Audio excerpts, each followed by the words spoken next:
Next news में आप सबका स्वागत है। लाल किले से पीएम मोदी जी ने कहा कि भारत कोरोना की 3 वैक्सीन बना रहा है। नेशनल डिजिटल हेल्थ मिशन की शुरुआत भी की जाएगी। सभी नागरिकों को एक हेल्थ आईडी दी जाएगी जिसमें हेल्थ से जुड़े सभी रिकॉर्ड्स रहेंगे। कोरोना को लेकर नागरिक चिंतित है, लेकिन सब यह जानना चाहते हैं कि वैक्सीन कब आएगी। मैं आपको बताना चाहता हूं कि भारत में नहीं बल्कि 3 वैक्सीन अलग अलग चरणों में ट्रायल की प्रक्रिया में है।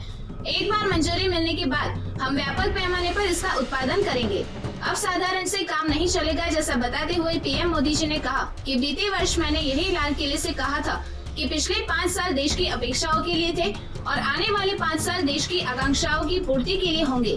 बीते 1 साल में ही देश ने ऐसे अनेक महत्वपूर्ण फैसले लिए और अनेक महत्वपूर्ण पड़ाव भी पार किए। आज भारत ने असाधारण समय में असंभव को संभव किया है। इसी इच्छा शक्ति के साथ प्रत्येक भारतीय को आगे बढ़ना है और वर्ष 2022 हमारी आजादी के 75 वर्ष का पर्व अब बस आ ही चुका है। 21वीं सदी के इस दशक में अब भारत को नई नीति और नई रीति के साथ ही आगे बढ़ना होगा। अब साधारण से काम नहीं चलेगा। पीएम मोदी जी ने चीन का नाम लिए बिना ही निशाना साधा और कहा कि देश के लिए हमारे वीर जवान क्या कर सकते हैं, दुनिया ने ये लद्दाख में देख लिया। सीमा मिलने वाले देश ही पड़ोसी नहीं बल्कि दिल मिलने वाले देश भी भारत के पड़ोसी हैं। हमारे पड़ोसी चाहे जमीन से जुड़े हो या समंदर से, हम इन सभी पड़ोसी देशों को जोड़ रहे हैं। हम अपने पड़ोसी देशों के साथ आर्थिक, सामाजिक और सांस्कृतिक जुड़ाव को और गहरा कर रहे हैं। दक्षिण एशिया में दुनिया की 1/4 आबादी रहती है। दक्षिण एशिया के नेताओं को इस विशाल आबादी के विकास में साथ मिलकर काम करने की जरूरत है। इस पूरा इलाके में जितनी शांति होगी उतनी ही यहाँ मानवता के हित में होगा। आज सिर्फ पड़ोसी वही नहीं जिनसे हमारी भौगोलिक सीमाएं मिलती हैं, बल्कि वो भी है जिनसे दिल मिलता है। बीते कुछ समय में भारत ने अपने संबंधों को और मजबूत किया है।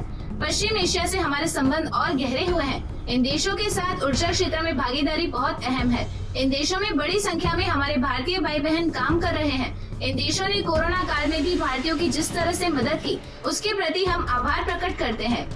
जम्मू कश्मीर में शरणार्थियों के गरिमापूर्ण जीवन के साल के बारे में पीएम मोदी जी ने कहा कि ये 1 साल जम्मू कश्मीर की एक नई विकास यात्रा का साल है। ये 1 साल जम्मू कश्मीर में महिलाओं, दलितों को मिले अधिकारों का साल है। ये जम्मू कश्मीर में शरणार्थियों के गरिमापूर्ण जीवन का भी एक साल है।